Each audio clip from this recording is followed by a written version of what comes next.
Welcome back to a new video, and today we're going to focus on Northern Ireland's coastline. A place where castles cling to the cliffs, ancient roads cut through dark and dense forests, and myths and stories that still echo in the wind. You have the Atlantic that crashes endlessly against black headlands, with soft green hills that rise just inland, as well as the small villages that sit quietly between them as if they were untouched. This is a destination that's shaped by stories. Giants, kings, shipwrecks, and past sieges. And it still carries that weight when you see it for the first time. And it is an unmissable destination not frequented enough by tourists. Because this journey begins right in the capital, Belfast.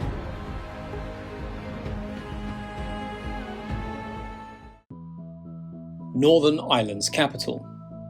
It's transformed massively over the past few decades, shifting from its troubled past into one of the most energetic smaller cities in the UK. Now, the heart of the city is very compact and walkable, with grand Victorian buildings just like City Hall, lively pub-lined streets and a growing art scene that's given new life into old industrial spaces. But a massive highlight is down by the docks. You have the striking Titanic Belfast Museum, which tells the story of the Titanic, from her conception in Belfast in the early 1900s, through her construction and launch towards its maiden voyage and subsequent place in history. So that is a must-see. It's a very underrated city, but one that feels proud of its history. And this makes the perfect starting point for exploring Northern Ireland's dramatic coastline. But before you reach the edge of the coastline, there is a wonderful and easy day trip from Belfast. On the edge of Belfast, there's a Norman fortress. Straight from the waterfront, its curtained walls and round towers looks out over the harbour, and the ferries crossing the loch. Here you'll find Carrickfergus Castle. Built in the late 1100s, it's one of the best preserved castles in the country, and you'll feel that as soon as you step inside. Thick stone steps, a solid keep, old cannons on the ramparts, and views across the water that makes the whole place feel alive with history. So it's only 25 minutes from Belfast, and from the station it's a short walk to the seafront and the castle gate. Yes, there's paid entry to explore the interiors and the ramparts with seasonal hours, while the promenade outside is free, if you just want shoreline shots with the castle in frame. But I highly recommend that you go early, unless you want to go late and watch the calm water in the harbour. And now we head up to the Antrim coast. Glens, high cliffs, sandy bays, and many historic attractions, like the ones that you'll see next. And first would be the Giant's Causeway. And this is the type of location that doesn't feel real until you're standing on it. Thousands of basalt columns rise straight from the shoreline and packed so tightly that they look something carved by hand, though legend says they were built by the giant Finn McCall as a bridge to Scotland. The sound of waves hitting the rocks carries across the cliffs, and when the wind picks up, the whole scene feels very wild and ancient.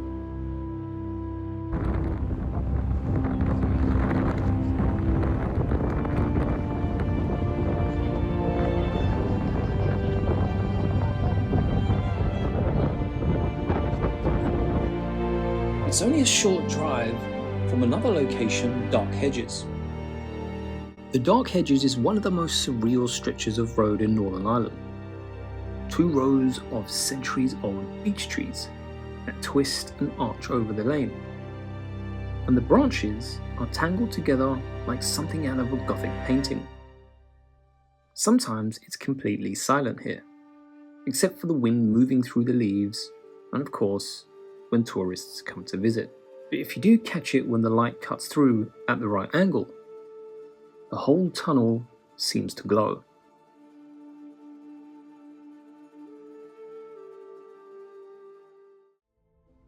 Now a little bit away from the Causeway's coast, the stretch of coastline feels a little bit wilder, but quieter, and here you'll find the ruins of Dunseverick Castle.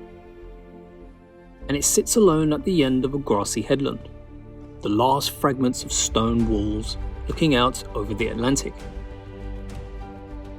Centuries ago it was a royal stronghold, but now the sea is slowly taking it back. The waves cut into the cliffs on either side, and seabirds nest where soldiers once stood.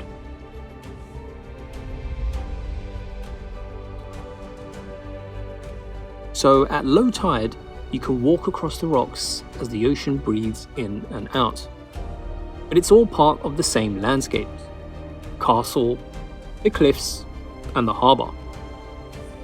And this is why you should visit, because it always feels untouched.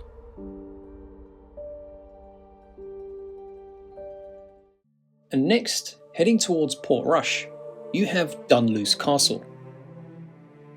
Now this beautiful attraction doesn't just sit on the coastline, it literally clings to it. The ruins are perched right on a sheer basalt outcrop, with the Atlantic hammering the cliffs below, and seagulls screaming through the wind overhead. This was once the seat of the powerful MacDonald clan. The castle was cut off from the mainland by a narrow bridge, leaving it exposed to the wild weather of the North Channel. Even now, walking through the roofless halls feels like stepping into a forgotten world, with stone archways framing nothing but open sea. So there's a stillness here when the wind drops, and then moments where the waves crash so hard you feel it through the rocks. But on a beautiful clear day, you might see the hills of Scotland across the water.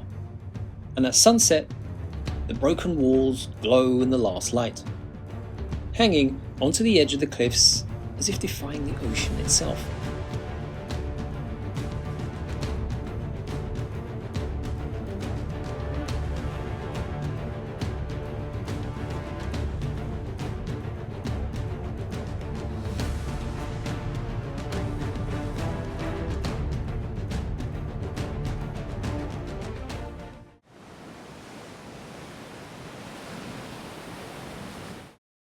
So the beautiful part of the Antrim coast is that it feels wild and exposed, with cliffs dropping straight into the Atlantic, and there are seabirds that's sweeping low over the waves.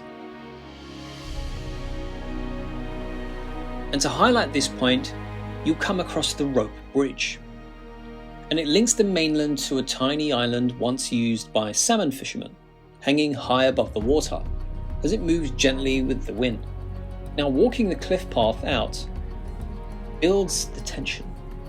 The sea gets louder, the air saltier, and then suddenly the bridge is literally right in front of you, strung between 2 cliffs with the ocean rushing below.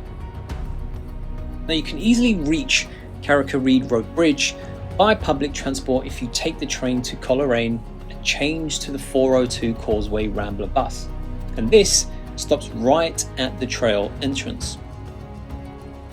But they do sometimes close the bridge if the wind gets too strong, so hopefully you are lucky that it isn't.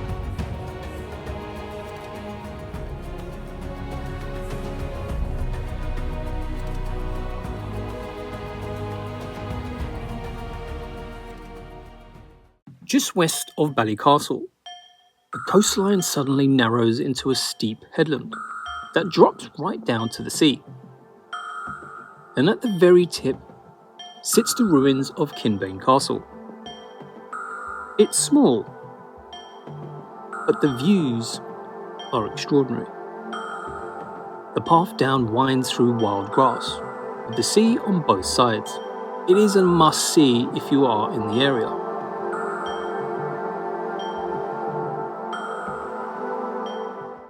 On the cliffs of West Castle Rock, the land opens up into a huge grassy headland.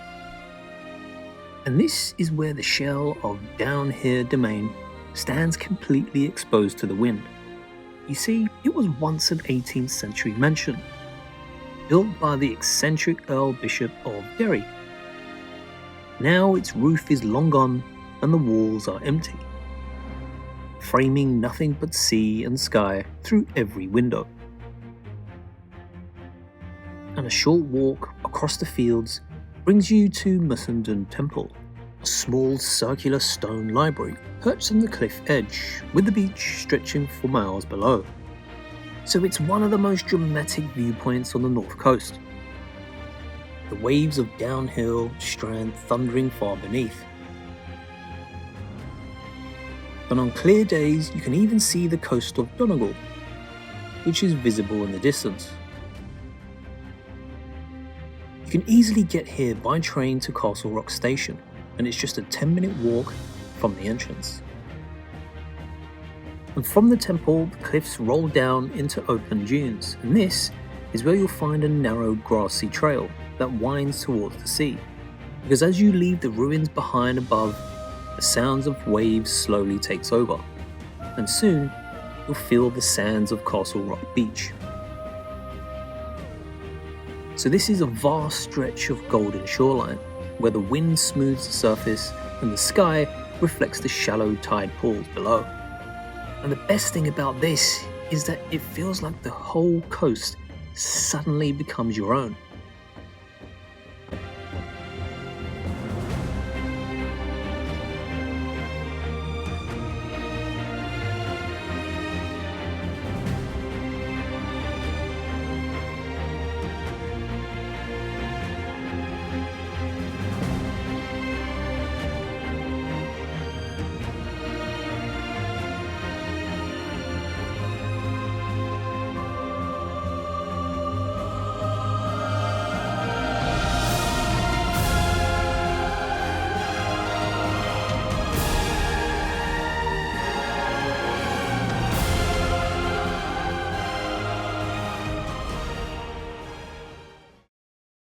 Now, as we move away from the coastline, the scene gives way to rolling fields. The land begins to rise again slowly at first, then suddenly breaking into granite peaks of the Mournes. They feel ancient and immovable. And at the base, the seaside town of Newcastle sits on a wide golden beach. And here you will come across the highest peak in Northern Ireland. But just inland, you have the beautiful Tollymore Forest Park, and it spreads out beneath the mountains. There are plenty of trails following mossy riverbanks and winding under towering pines. You'll also find old stone bridges hiding in the trees. So this is a place where the wild cliffs of the north give way to something slower and deeply rooted into the landscapes.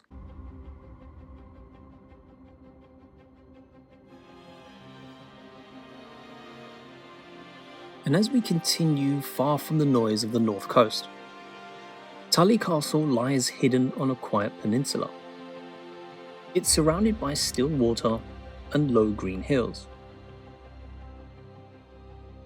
The ruins rise sharply from the grass, and the outer walls are almost perfectly intact, even though the roofs are long gone, and it does feel cut off from the rest of the world. The castle was built in the early 1600s. And it was burned during the Irish Rebellion, leaving only these silent walls behind. But today, there's almost never anyone around.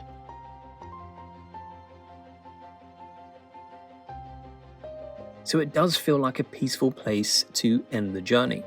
The roaring ocean now far behind, and it's all replaced by calm water, soft hills, and the feeling that time has been standing still for centuries.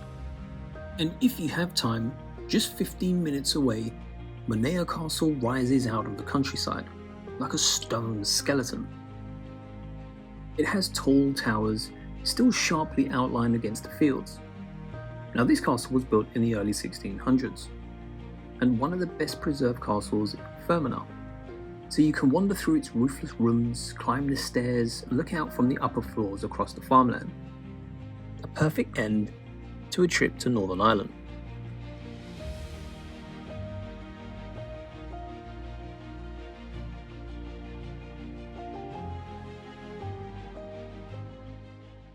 And there you have it, folks. That was the coast of Northern Ireland. There are so many stunning landscapes and attractions that you can visit if you decide to head there. The next video that I will do on Northern Ireland will be on the lower parts of the country, but that will be for next year. For those of you that want to check out other destinations, please look at the playlist. I'm pretty sure it's got the country that you're looking for. Thanks for watching, everyone, and I will see you all on the next one.